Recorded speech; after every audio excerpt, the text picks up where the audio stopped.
zone 7, the assault bike. Everyone's favorite station to hate. This could be your slowest station, and for a few people, this could be your fastest station. So it's very important that you learn how to maximize your effort on the assault bike, so you're not dead and it takes 15 more minutes to finish the race after this point. Everyone asks, how do I train the bike? But no one is asking the right question. How do I set my seat properly? So let's get into it.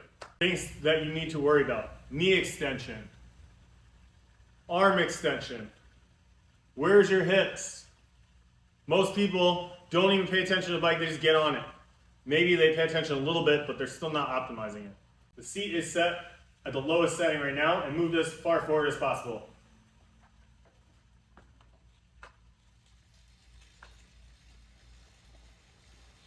I feel like Jigsaw and Saw. Funny, right? It's just as scary. So, as we learned with our Strive shorts earlier, muscle activation and distribution is enormous. And on the first 6 stations, what we've been doing is trying to alleviate using all quads on all those stations because we want to save it for the bike. Can we use less quads on the bike? Yes, but we kind of need to use a lot of quads on the bike because without clip-in pedals, which we don't have the option for, we're going to need to use a lot of quads. But we don't want to overuse our quads, which happens when the seat's too low. Watch my knee extension as I pedal.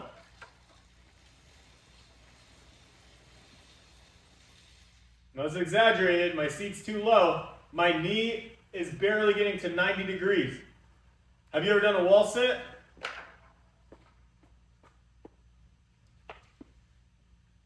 How long can you sit on the wall till your quads feel like they're gonna snap? Not very long, because you're never extending your legs. What makes you think it's any different on the bike? So we wanna get the seat height to the right height. Some people do this little hip thing, that may work, but we really wanna test the extension of the knee.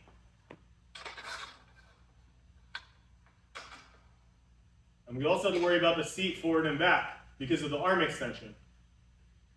If I set the seat height to the right height for myself,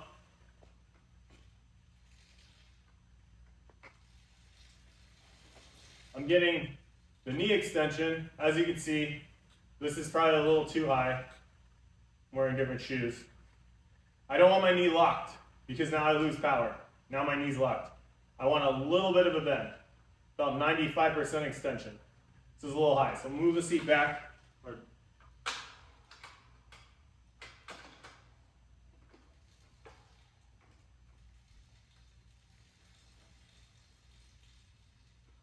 So my knee's almost, but not quite locked. So I can pedal without locking my knee out. But the problem is, my hands are by my hips.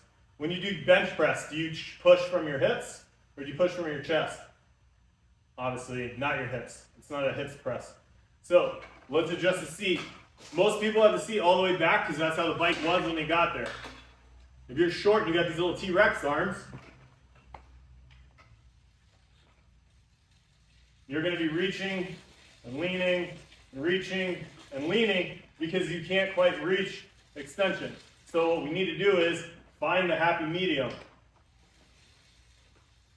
I'm about 6'3", 235, so I'm much bigger than most of the other athletes. My seat's not all the way back. My go-to is about all the way back and 2 notches forward. And what that does, that puts my weight forward, my hips are forward, my hands are a little bit better, so I'm not pulling from back here, at least I'm in front of myself. My knees are almost straight, but my back's flat. I'm not arching over, or I can't breathe. Keep my chest up to keep the lungs expandable. Things to consider. Mass moves mass. I have a lot of mass. If you're smaller, you don't have as much mass. But you want to use all the mass you have. So if you're sitting back on the seat, which seat's all the way back here, you're sitting back here, all your weight's on the seat. How much weight are you putting into the pedals? The seat's doing all, it's holding you up. If you ever take a spin class, they teach you to match the pedals, and there's certain RPM targets you're hitting for sprints, and when you're doing a climb, it's high resistance, and high power, and you get out of the saddle, which means off the seat. So if you crank the resistance up really high on a spin bike and you're doing a climb, you're out of the seat, shifting your weight side to side. That puts all your weight on the pedals. All the weight's mashing that pedal and mashing that pedal, and you're shifting your weight side to side. We have an athlete named Taylor. She's built like an ultra marathoner. So not a lot of mass, but she can run for days. She knows she doesn't have much mass to beat the bike. So what she does is she just puts the seat out of the way,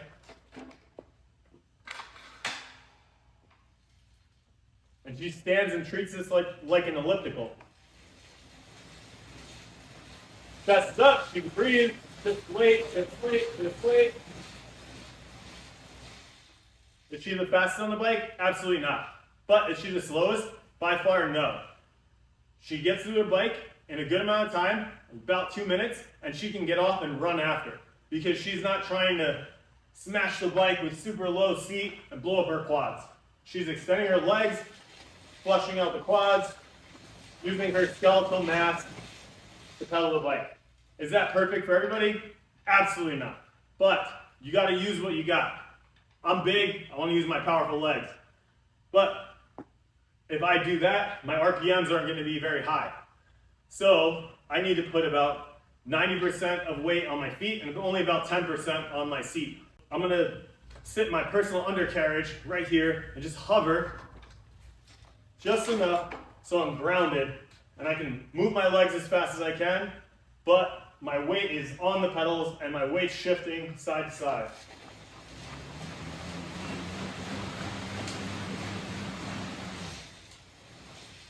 And that's creating a lot of watts. Watts are on the monitor, watts equal power, power equals calories. The difference between the rower, the skier, and the bike, the rower and the skier are pulling for meters. You can pull harder, you get a couple more meters. It's still 500 meters. The bike, 25 calories. You pull a little bit harder, you pedal a little bit faster, you get a lot more calories. So it pays to go harder here, or it pays to pace there. Plus, this is station 7. We got to get this done so we can move on to the dead balls, the tank, and the burpees. 1 unit of effort extra here is going to get you 2 units closer to your finishing destination. We're on the row, 1 unit of effort extra. It probably costs you a lot. You're only getting like a half unit of meters farther.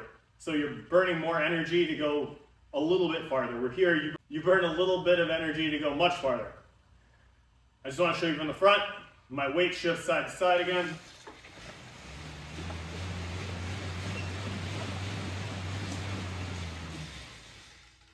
Other things to consider. 1, if your bike has comp mode and you need to press start.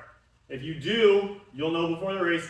If you don't press start, you could pedal your heart out. It's not going to count any calories. If you don't have to press comp mode, then you just get on and go. Don't touch anything, because if you do touch it, it's going to pause the monitor and you're going to pedal your little heart out and you're going to get no calories. So know the bike you're getting on before you get there during the race. Just go ask the volunteer or the director and they'll tell you. Alright, so we finished our farmer carry. We put the weights down. We run over here to the bike. We get on. This bike, we don't need to press start, so we're just going to start pedaling. Most importantly, the monitor doesn't really register the calories when you pedal that first few times. So don't get on and try to sprint. You're probably not going to be fresh anyway. So this is a good little time to woosah and rest a little bit. I usually do 5 to 7 pedals. Nice and easy.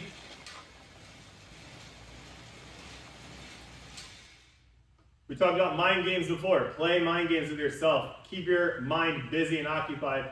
That way, you don't get tired as fast. You're tired anyway, but let your mind focus on a number that you're counting, not on how much pain you're in or not. So 1, 2, 3, 4, 5, 6, 7. You're counting numbers in your head arbitrary to the results. Now we might have a calorie or 2 built. Now we're going to go from that 5 to 7 to ramp up a little bit of intensity.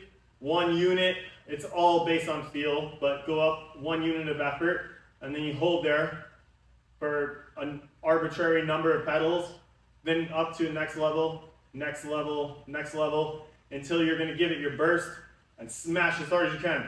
Then once you've had enough at that level, you're going to wind it down. You're going to keep moving unless you hit 25 calories. So if you're not a super experienced assault bike athlete, that's okay. You're gonna cycle that down, and whatever you got, just keep it moving. This is a good time, like maybe shake out your arms, just keep your legs moving, because if the fan's moving, you're still chipping away at those calories.